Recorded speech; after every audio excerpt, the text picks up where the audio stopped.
Hi guys! So sorry I've been gone for the past 2 weeks. I have no excuse. I have been really into the books, mainly at the library. I've spent like every week there, once a week. I've just gone to the library, spent an hour there. It's been very therapeutic. I don't think I'm going to be going there as often because if I do, then I'm never going to read the books that I've actually bought that are on my shelves. So that's an issue. However, I have borrowed a lot of books there that I felt has been very good for me. I haven't been buying these books haphazardly, not knowing if I would like them or not, so that's really good. I can read a lot of new releases this way because I usually don't like picking up new releases because, you know, a lot of the hype is sort of iffy. And also I really like softcover books, so I can buy the softcover book if I really enjoy reading the library book. So I wanted to show you guys what I picked up from the library most recently. Before these past few weeks, I literally had not been to the library in like 3 years. So I got really excited about all these books that I saw on the shelves. I have 10 to show you, so that's a little much. I'm probably not going to get to, you know, the end of when it's due without having to renew these. But super excited, so let me show you. The first one is going to be Vicious by V.E. Schwab. I've already read this. This is one of those ones where I read it at the library. I really love it, so I'm going to be purchasing it.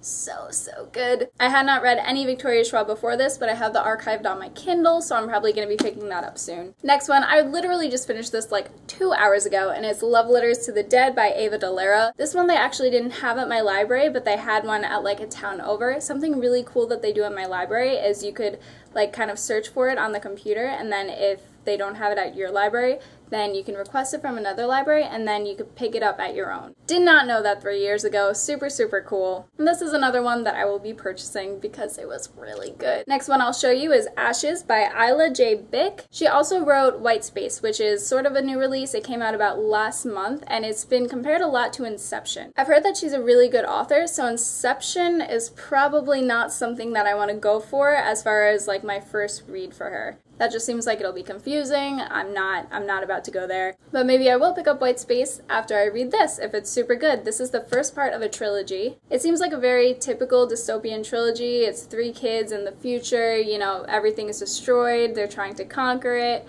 blah. However, on Goodreads, everyone's talking about how there's apparently like this massive plot twist in this. And then you have to read the second and you have to read the third. So this should be a fantastic introduction to her writing for me. Next one is The House of the Scorpion by Nancy Farmer. I wanted to pick this up so many times on my Amazon wishlist and I just haven't. So borrowing it from the library seems like a safe bet. The first sentence always gets me on the summary. It says, Matteo Alecren was not born, he was harvested. That sounds so cool to me. I never remember the rest of the summary, but I always remember that one line and it just gets me. Seems like this has some sci-fi elements in it and I'm really into the sci-fi, so sounds like it'll be good. Next is More Than This by Patrick Ness.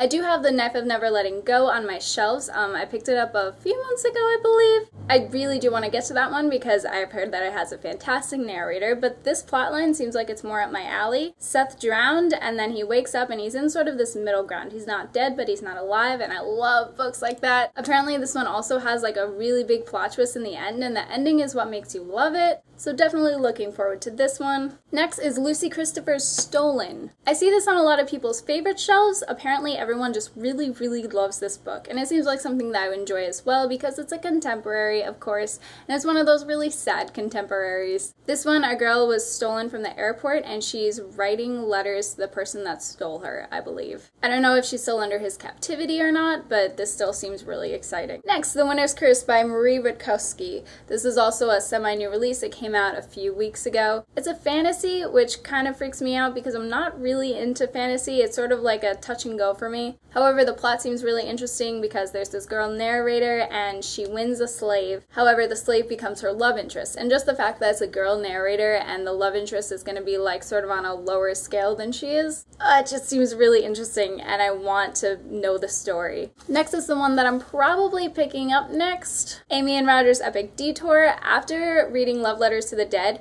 which was so depressing, like completely like one of the most depressing books that I've ever read. I really need something just lighthearted and something that'll be lovey-dovey and wonderful, and I really hope that this book is it. Looking forward to that. I've heard a lot of really good things, and to hear something really good about a standalone on BookTube is an A+. The next one is The Coldest Girl in Cold Town by Holly Black. I've heard mixed things about this, and I haven't read Holly Black yet, but I've heard that Holly Black is wonderful. This is just about vampires, and it seems quirky and funny, and I like the quirky and the funny. Looking forward to this. Last one is Know and Me by Delphine de Vigan, I think. This is also a contemporary, and a lot of people say a lot of good things about it, so again, looking forward to the contemporary. As you see, a lot of these were young adults, pretty much all of them were young adults, and some of them were new releases, and that's pretty much what I'm going for at the library, is going to be new releases, whether they be adult or young adult, and then just books that have been like crazy hyped about. So I hope you enjoyed this. I'm definitely going to be doing more library book hauls in the future, and I will see you guys soon for my regular book haul. Bye!